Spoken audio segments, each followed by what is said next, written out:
Je presne 10 hodín 43 minút a my o tomto čase sa zvyčajne spájame s organizátormi aktuálnych podujatí, no ale doba naozaj hromadným aktivitám nepraje, ale musíme určite povedať, že zaujímavé veci sa dejú stále a jednou z nich vám ponúkame. Vodohospodár, ochranár prírody i ornitológ hravou a inovatívnou formou učili desiatky detí zo Slovenska a Maďarska, ako chrániť svoje životné prostredie a ako vyzerá v praxi činnosť človeka a prírody.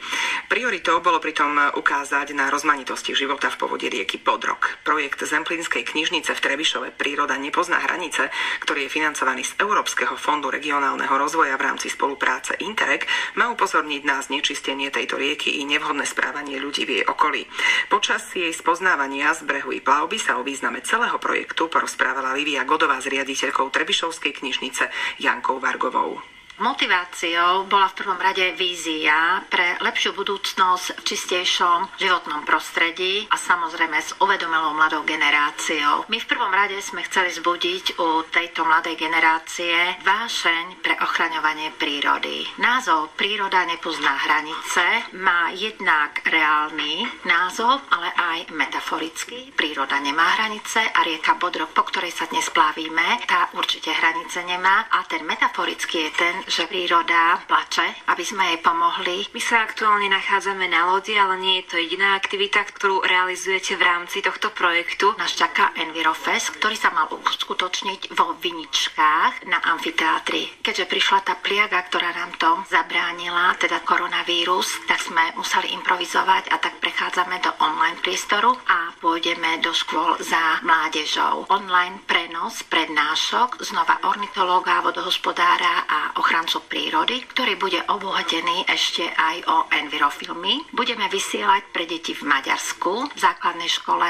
v Miškolci a na základnej škole v Strede nad Bodrogom s jazykom maďarským vyučovacím. Samozrejme, že tie prednášky a tie envirofilmy spája jedno a to je hold vzdať prírode. Výsledkom tohto celého projektu bude pripravovaná kniha, ktorej hlavnou iniciátorkou je Lenka Šingovská. Kniha pod názvom Bodrog, rieka, ktorá nepozná hranice, priblíži čitateľom dobrodružstvo, ktoré deti, ktoré sa zúčastnili projektu, zažili na rieke Bodrog, ale zároveň im bude tlmočiť aj odborné informácie, náučné informácie pre nich priateľným spôsobom, a to v dvoch jazykoch, slovenskom a maďarskom jazyku. Texty, kde je aj veľmi zaujímavá zápletka, budú doplnené aj fotografiami, ktoré sa fotili počas plavby na rieke Bodrog. S tým, že deti mali možnosť spoznať zaujímavé profesie a možnosť poznať aj niečo, čo v nich klíči. Hlavným hrdinom knihy je 10-ročný Filip so svojím detkom, sprevádza ho na plavbe. Jeho detko je vodohospodár, renomovaný odborník a na tejto plavbe sa skamaráti s dvoma rovesníkmi, so Sárou a s Petrom, ktorého prezývajú Hrebeň. Odborný spolupracovník knihy a zároveň vodohospodár Marian Miščík. Čím sa vyznačuje rieka Bodrog? Bodrog vzniká na sútoku dvoch riek, Hondavy a Latorice. Dáva názov